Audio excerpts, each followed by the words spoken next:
was like, why? Missing another person? Yeah, well, I thought Colleen needs to be in the corner. Yeah. We need to put some space there. no, You know how she is. no, but I thought somebody else's name was on the thing there. Oh, that's why Yeah. it's over there. Tis. Yeah, so my boyfriend's cat passed away. That was in November, so that's why I couldn't be. I just, Oh, I was so sad, man. well, yeah. I don't like missing these meetings because there's so few. I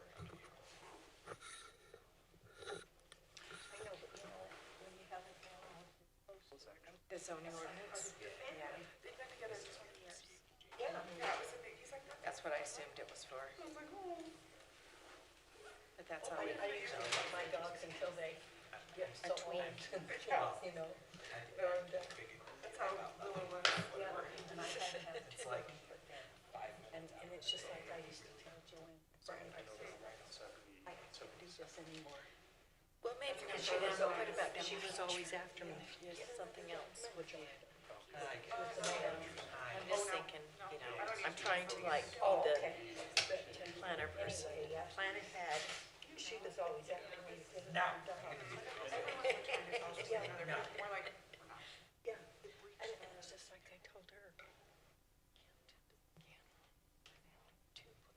Email still go. Yeah. Look it over it. But That's ladies, I don't think we'll have pets. They've had fish. Mm-hmm. Their dad is like, I can't. Yeah, yeah. I'm surprised I got too much. Maybe he'll start now. And I was working but so it's a little bit of a commute, but it's Just have to do it twice. awesome.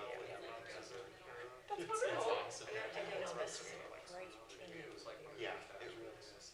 We're gonna start in just a couple minutes. Say that. That one, the 160, 7200 South, the number one item is going to be continued to January because they needed to do they need to do noticing again. Yes. Yeah, so it won't be until January. Thank you. Yeah. Uh-huh. You too.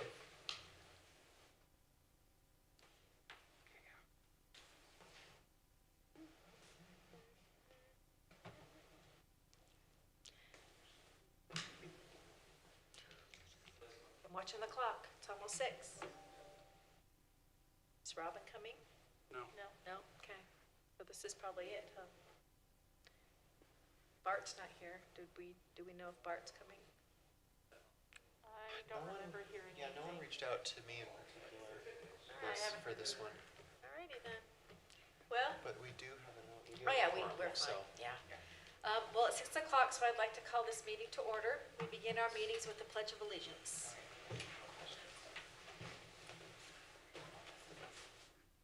I pledge allegiance to the flag of the United States of America and to the republic for which it stands, one nation, under God, indivisible, with liberty and justice for all. Can we get a roll call, please? Yes. Chair Tibbetts. Here. Commissioner Costello. Here? Commissioner Snow. Here. Commissioner Smallwood. Here. And Commissioner Erickson. Here. And Commissioner Anderson is excused. Okay, great. So our first item of business is the review and approval of the minutes from November 10th. Has everyone had a chance to read those? Yes. Any corrections, additions? I didn't see any. I didn't see any either, so we can go ahead and approve those with the, I move we approve the minutes from the November 10th, 2021 Planning Commission meeting. I second that. okay, all in favor? Aye. Those have been approved. Okay, we will now go to our public hearing portion of our meeting. The number one item in the public hearing is continued until January, so that brings us to the number two item, which is a zoning ordinance text amendment to amend text in chapter 17-7-9, 17-7-9.12.1,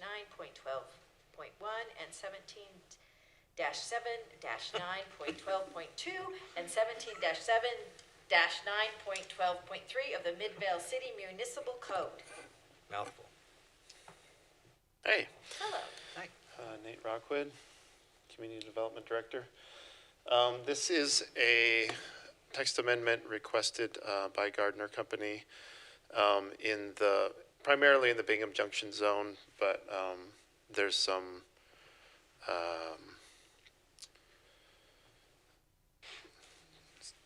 language definitions that have been corrected through, so that's consistent throughout all of the zones. But what this does is there's two things that are going on here. This is primarily related to the CHG building and drop-off and pickup loading there.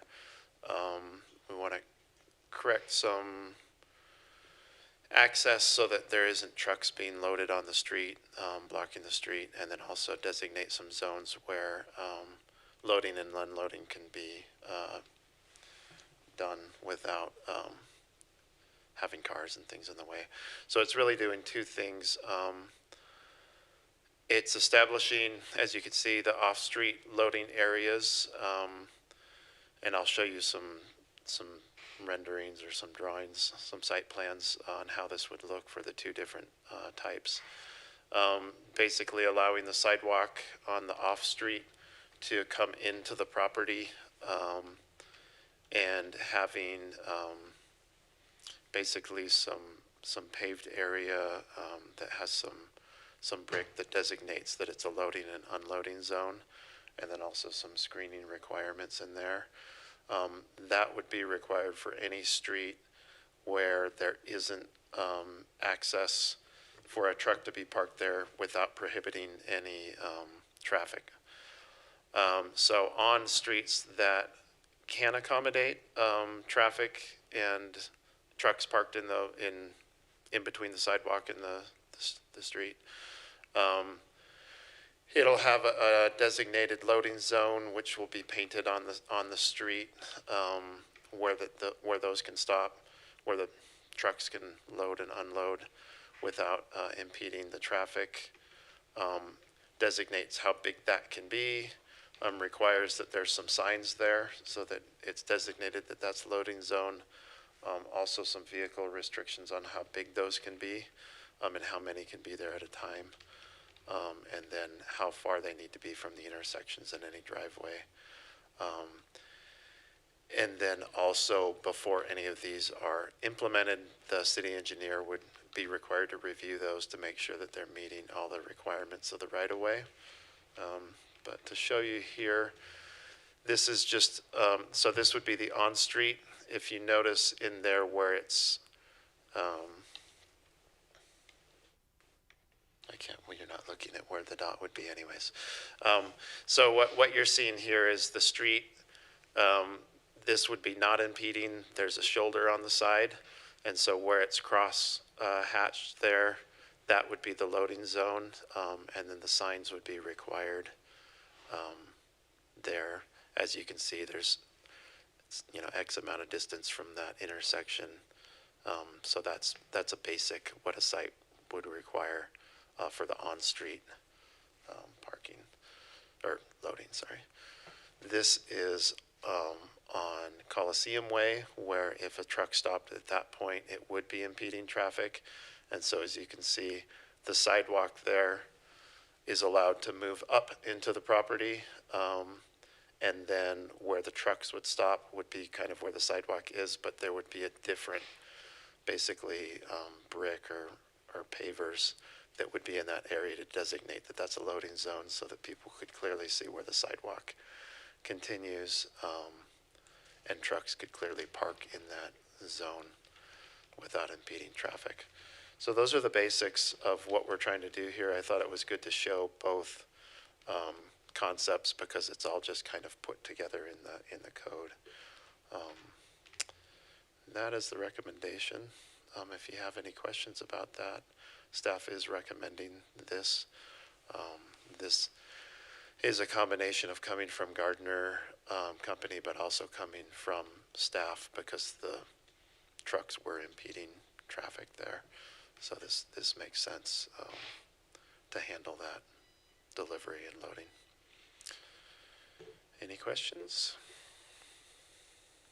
Great. Oh, just Oh. one question I thought of. Now, is there a time limit? Is there timing when the trucks come in? Or does that pretty much stay open? It pretty much stays open because, because neither of them would impede any traffic, Oh, okay. and they're kind of designated, so they kind of allow, I mean, it's not for parking trucks, it's just Yeah, for right, unloading and right. loading, but it doesn't have a specific time limit I on it. had read through that and I hadn't seen anything and I thought I would just bring that up if there was any time. Yeah. Right now, on the one that's the off-street parking, it's not off-street parking, and they do have 1 hour limits there, but that's because it's right in the middle of the roadway, so that, once they can pull off, that wouldn't be necessary anymore. Is it common for them to be longer than an hour? I don't know. I haven't gone out and, That seems like a long time. yeah. I mean, the one that are on-street parking, those are semi-trucks, so depending on the load and what they're doing with them, I can imagine it could be, because potentially you could have 2 trucks there at a time, so it just depends on how long it takes them to load and unload those. The sort of off-street one, I think, is typically going to be like UPS and like just quick drop-offs, but yeah. Okay. Not seeing any questions. Let's go ahead and open this up for public hearing.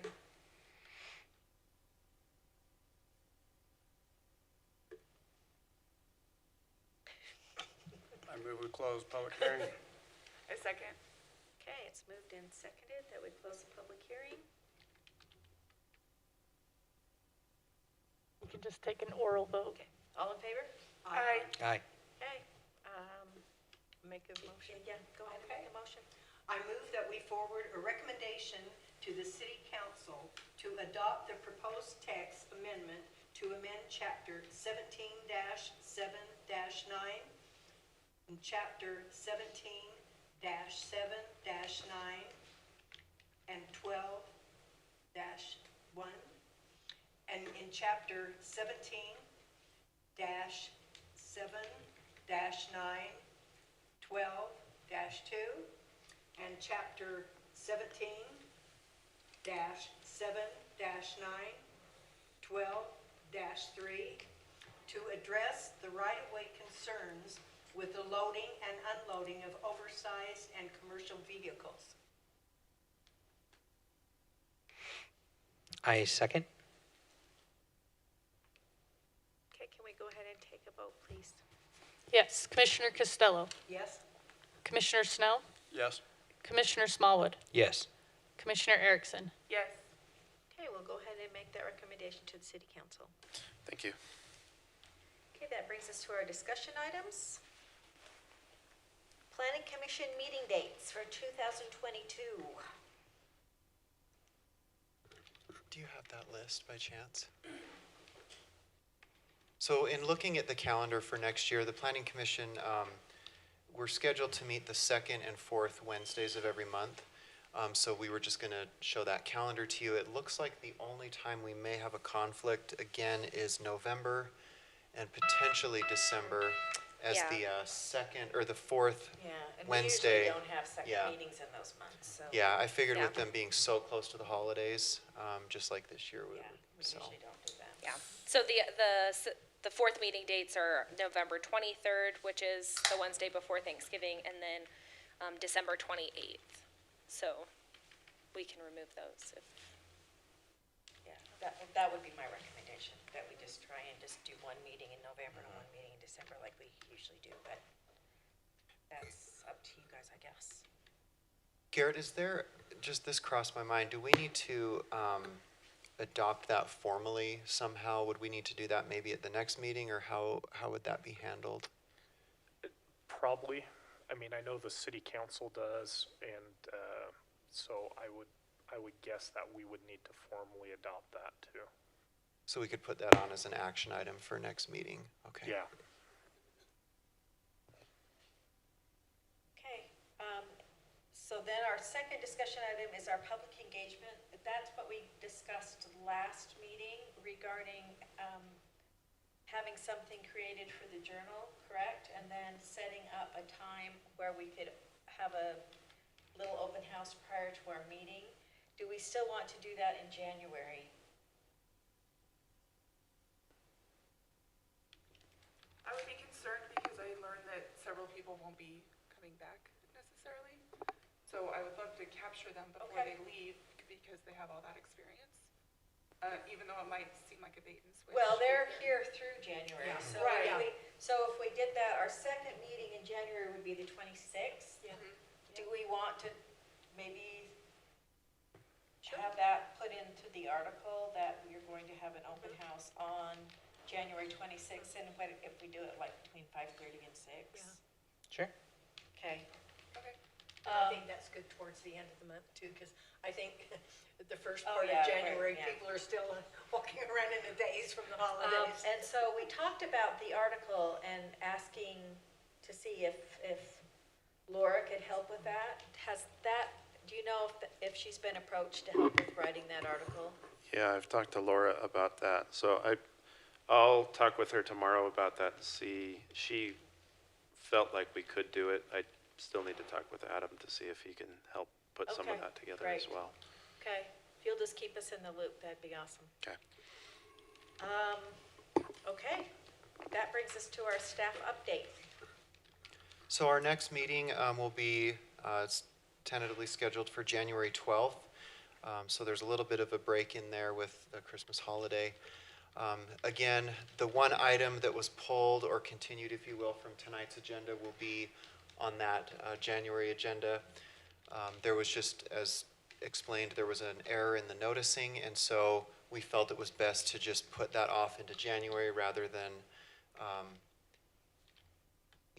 face the potential issues that may bring with that. So we felt it was best to put that off. There will be at least one, probably two, maybe three text amendments coming forward in January. More development or zoning code text amendments, and then likely some projects.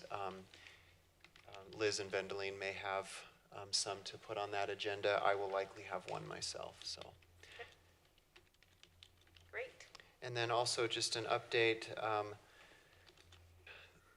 we just submitted some project proposals, if you will, concept reports to WFRC for some planning projects. One of them that was submitted was we're hoping to get funding for Fort Union corridor study, 7200 south, basically from I-15 east to the border of Midvale.